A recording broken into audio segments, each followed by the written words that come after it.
Welcome back. Today's lesson is about verbs of perception. Now, I've done a couple videos about what to do when you have two verbs together. The first verb, it can be in any verb tense, but the second verb is either in the simple form, or it's in the gerund form, or it's in the infinitive form. There are other lessons that I've given to show you those. This is kind of like verbs of perception is like causative verbs, where you have the first verb and the second verb, and the first verb causes the second verb to happen. In verbs of perception, perception is about seeing and smelling and listening and tasting and feeling. All of your senses are involved in verbs of perception. And so there are 5 or 6, I think there are 5 verbs dealing with the eyes. So let's start with those, and I'll show you what happens. Verbs of perception. So I say, I saw him, I saw, that's our first verb. I saw him leave, L-E-A-V-E. I saw him leave. Now notice that this second verb here, because I only have one subject, this is an object, so that can't have a verb. So I saw him leave. Leave really goes with that subject. But two verbs together, saw and leave. Leave is in the simple form. It has no ing, no ed, no past participle. It is just in the simple form that you normally learn the verb in. Why? Because I saw him leave. I saw the whole thing. I saw him open the door. I saw him go out the door. I saw him close the door behind him. So I saw him leave. You use the simple form when you have seen the entire action. How about if I say this, however? I saw him leaving. Oh, all these different colors. I saw him leaving. Now what does that mean? It means I didn't see the whole thing. I saw him put on his coat, and I saw him walking towards the door. I knew he was going to leave, but then I was busy and I turned away and I didn't see the whole thing. So I only saw part of the action. I saw him leave, I saw him leaving. So leaving, and as we learned before in some other of my lessons, when you see an ing, it means the action is incomplete. So when I say I saw him leaving, I didn't see the complete action. I only saw part of the action because of that ing.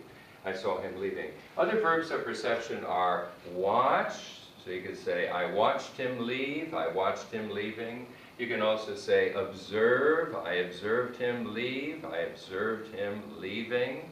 You can also say notice, I noticed him leave, I noticed him leaving. All of these verbs are kind of the same. Oh, there's one more, look for.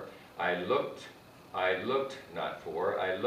him leave, I looked at him leaving. So all of these would be similar to saw. So we have 5 of these verbs: see, watch, observe, notice, and look at. Okay, those are the verbs with the eyes. Now verbs with the ears, there are only 2 of them. You say, I heard, H-E-A-R-D. I heard him, oh, let's see, I heard him say he was sorry. So let's put an S-A-Y. I heard him say he was sorry. This is what words that came out of his mouth. Say he was sorry, okay? I heard him say he was sorry. Again, simple form after this, because heard. I heard him saying, verb of perception, simple form. Now I heard the whole thing. I heard him say, I'm so sorry, please forgive me. So I heard him say the whole thing, and that's why I used the simple form. Another example, I heard him leaving, L-E-A-V-I-N-G. I heard him leaving, so I heard him making noise about leaving. Maybe I even heard the front door close. I heard him leaving, but I didn't hear the entire thing. I only heard part of it. I didn't hear him put on his coat or anything like that. So I heard him leaving. So when you have the entire action, say. When you have the part of the action, leaving. And there's another one with the ears, and it's listen. I listened to him say he was sorry. I could use the same example too. I listened to him leaving because I didn't hear the whole thing. So listen. Hear and listen, verbs of perception with the ears. Then there's with the nose. Now with the nose it's kind of a little bit different, because you say I smelled something Burning. I smelled something burning. Now it's impossible to smell the whole thing. So when you use the verb smell, you must use an ing on that second verb, because you can't possibly smell the whole thing. Impossible to do. I smelled something burning will always have an ing on the end, because you can't smell the whole thing, only part of it. The last two are about feelings. You say, I felt